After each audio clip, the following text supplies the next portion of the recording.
5 horas e 26 minutos. Hoje vamos ouvir as propostas de Eduardo Serra, tem 66 anos, é professor da UFRJ, formado em engenharia na universidade, fez especialização em planejamento econômico na Polônia, tem mestrado em engenharia de produção e doutorado em engenharia oceânica, também na UFRJ. Serra iniciou a carreira política na década de 70. A primeira eleição que disputou foi em 2008 pela Prefeitura do Rio de Janeiro. Também concorreu ao governo do estado em 2010 e ao Senado Federal em 2014. Candidato, obrigado por ter vindo. Boa tarde para o senhor. Boa tarde, Lacerda. Boa tarde, Isabelle, para o pessoal técnico da Band que está aqui nos apoiando e para os nossos ouvintes também. A gente vai colocar aqui o tempo da sabatina de 11 minutos e 25, como foi com o primeiro candidato e assim passou para todos os outros. Seu tempo começa a contar a partir da primeira resposta, candidato. E queria saber do senhor em relação ao plano de segurança. O senhor defende o fim das polícias civil e militar, criando outro tipo de policiamento no estado. O que seria esse policiamento? Primeiro é importante lembrar que o combate à violência se dá em dois grandes eixos. O primeiro é o combate à desigualdade. A desigualdade, a pobreza, a miséria estão por trás do crescimento, do crime organizado que recruta as pessoas que estão em condições de miséria para as suas fileiras, né? Então isso implica na presença do Estado em todas as comunidades, né? Em todas as regiões do Estado, em todos os bairros, inclusive principalmente esses de baixa renda. Tem que ter a escola, tem que ter o posto de saúde, tem que ter o Estado ali, tem que ter emprego, né? Interessante que em todas as áreas onde houve obras do PAC, Programa de Aceleração do Crescimento, diminuiu a criminalidade porque as pessoas querem trabalhar. E a gente precisa de uma outra polícia, né? A polícia atual, de caráter militar, realiza operações, são verdadeiras chacinas, todo jovem negro é suspeito, isso aí não é aceitável. A gente precisa de duas novas instituições civis, uma uniformizada, armada para fazer o policiamento ostensivo e uma outra investigativa. A gente pretende recriar a Secretaria de Segurança, trabalhar em conjunto com a Polícia Federal, para dar mais eficiência. Isso também é acompanhado de formação dos policiais, com academia de polícia, plano de carreira, e sem nenhuma concessão ao crime organizado, milícias ou qualquer tipo de crime. Então a polícia civil seria a polícia investigativa e a PM seria a guarda civil? Não, nós vamos extinguir a polícia militar e a polícia civil atuais e criar duas instituições civis, uma uniformizada, como tem na grande maioria dos países, só tem polícia militar em 5 países do mundo, e a outra é essa investigativa, que trabalha em conjunto, aí sim, com a Polícia Federal, etc. E como é que o senhor pretende, candidato, manter as contas do Estado em dia, com regime de recuperação fiscal? A gente que viveu aí situações bastante complicadas aqui no Estado por conta das finanças, né? Como é que o senhor pretende lidar com essa questão se o senhor for eleito? A pergunta é ótima, porque o nosso programa é claramente anticapitalista, voltado para colocar de novo o Estado na ponta das ações, ele responder pelo atendimento das demandas da maioria da população. E nós fazemos propostas realizáveis. De onde vêm os recursos? Primeiro, a gente pretende criar um banco público de desenvolvimento para financiar o crescimento da economia, financiar o atendimento das áreas sociais, da escola, da saúde, do transporte, etc. Em segundo lugar, nós pretendemos, enquanto um governo de esquerda comprometido com a maioria, lutar junto ao governo federal para reverter essa dívida pública que tem dos estados com a União, que vem dos anos 90, é altamente injusta, superar esse regime de recuperação fiscal para ter os recursos para o investimento. A gente também pretende mexer no ICMS. Nós poderíamos arrecadar o dobro do que o Estado arrecada por conta das isenções que são concedidas, principalmente para empresas que não precisam da isenção. Isenção fiscal é para quem gera emprego, gera tecnologia, empurra o desenvolvimento para frente, né? E o que não é o que acontece.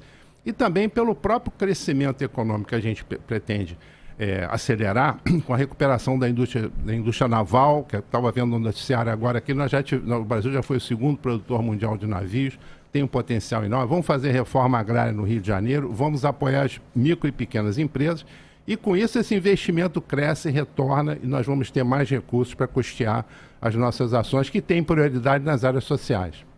O senhor, no plano de governo, pretende criar no médio prazo a tarifa zero nos transportes, né? Como é que seria feito para arcar com o custo operacional, por exemplo, de um metrô, de um trem? Sim, o primeiro ponto é o seguinte, agora no noticiário estava falando dos engarrafamentos, a lentidão do trânsito e tal. Isso acontece que predomina o modo rodoviário, né? Essas empresas têm muito poder político, elas atuam para impedir que o metrô cresça, que a supervia se recupere, que haja mais barcas, né, na Baía de Guanabara. Então a nossa ideia é criar uma empresa pública, estadual, ela vai se expandindo, nós vamos fiscalizar com rigor o cumprimento dos contratos de concessão. A empresa que não cumprir vai ser resgatada pelo Estado. A nossa conta é que no curto prazo nós podemos reduzir as tarifas pela metade. E no médio prazo, mudando a forma de financiamento, aí sim atingir a tarifa zero. E com isso a gente vai poder recuperar a Supervia, que já transportou mais de 1 milhão de passageiros por dia, hoje transporta menos de 300 mil. Ela tem uma operação hoje muito ruim, né? E isso aconteceu depois que ela foi privatizada. E agora o governo do estado vai colocar 260 milhões de reais para recuperar a Supervia, que é uma empresa privada. Isso não faz sentido. A gente tem que retomar para o estado e aí sim ampliar a Supervia, ampliar o metrô, o VLT, as barcas que podem chegar a São Gonçalo, podem chegar na Baixada Fluminense, dá para fazer isso. Lá tem manguezal, mas dá para fazer um terminal distante, respeitando o meio ambiente. E com isso a gente pode oferecer um transporte de alta qualidade, gratuito para todos no médio prazo, o que interessa a todo mundo. Agora o senhor está falando de transporte, né? Com relação à estação da Gávea, né? Caso o senhor seja eleito, o senhor pretende terminar essa estação? A conta que a gente faz é que é mais barato retomar, né, do que deixar perdido esse dinheiro que já foi investido. O metrô pode se expandir, mas tem um projeto que atravessa a Baía de Guanabara. Por que ele não se desenvolve? Porque o interesse das empresas privadas de transporte, de ônibus que operam a ponte, etc., não deixa. Essa linha, como existe em outros países, coisas semelhantes por baixo do mar, nas baías e tal, atenderia muito mais gente com transporte rápido, seguro, o que favorece a economia, favorece a educação. Todos vão chegar no seu emprego na hora, muitos vão passar a ter oportunidade de emprego por conta do transporte, né? Então a ideia é terminar assim. Ora, candidato, o senhor pretende fazer uma reforma urbana, é o projeto que o senhor chama no seu plano de governo. O que seria esse projeto? Mudar a concepção do planejamento urbano, que hoje ele é voltado para os bairros de alta renda, onde moram pessoas de alta renda, né, camadas médias altas, enfim. E torná-lo, voltá-lo para toda a população. A tragédia que aconteceu agora em Petrópolis, ela se dá por falta de planejamento urbano nesse sentido. As pessoas de baixa renda, ou que não têm renda, elas têm que morar perto de onde tem emprego, centro da cidade, né, das cidades onde tem os empregos. E com isso elas vão procurar morar onde tem espaço para morar, que são nas encostas, margens dos rios e canais. Então a gente pretende fazer um planejamento urbano e aí está associado ao transporte. Se você faz habitações, uma distância um pouco maior, com transporte rápido e barato, você resolve o problema. Então nas áreas faveladas no plano a gente vai urbanizar, tem como fazer isso tecnicamente e economicamente, e o retorno vai ser muito bom para todos. Agora, candidato, queria saber qual é a sua opinião a respeito da privatização da SEDAI, né? E se alguns desses projetos que estão sendo viabilizados não seriam aí de responsabilidade das empresas, né, de saneamento?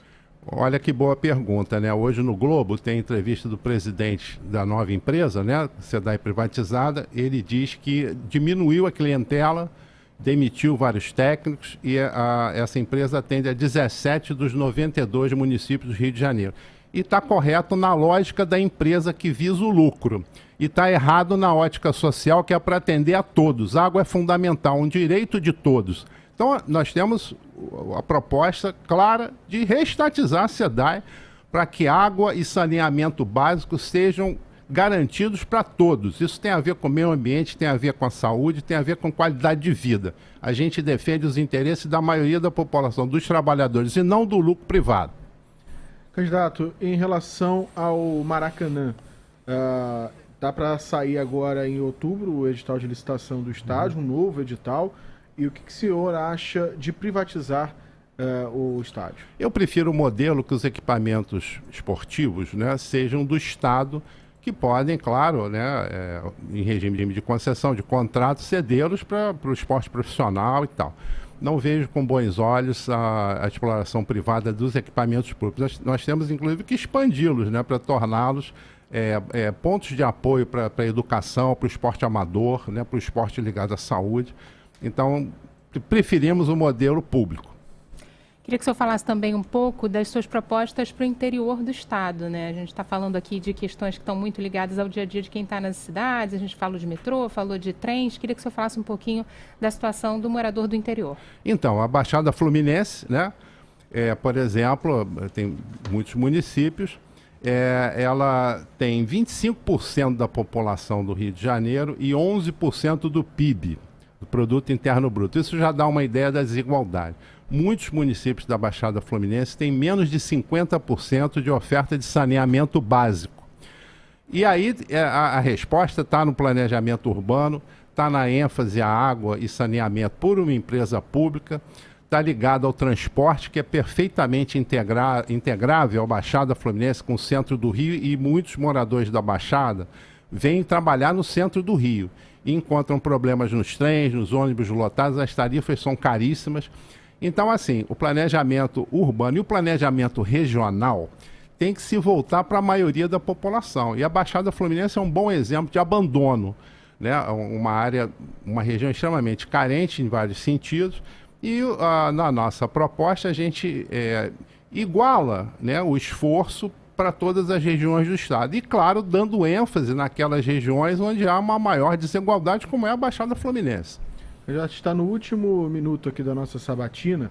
Caso o senhor seja governador do Rio de Janeiro, qual seria o primeiro ato no dia 1º de janeiro? O primeiro ato é dar posse a um secretariado de alta competência técnica, todos os secretários com comprometimento com essas propostas. Todos serão de esquerda e com alto gabarito técnico. Não tem essa de secretariado apenas técnico, porque conservadores e pessoas de direita também podem ter competência técnica, mas não jogam essa competência para o interesse da maioria da população.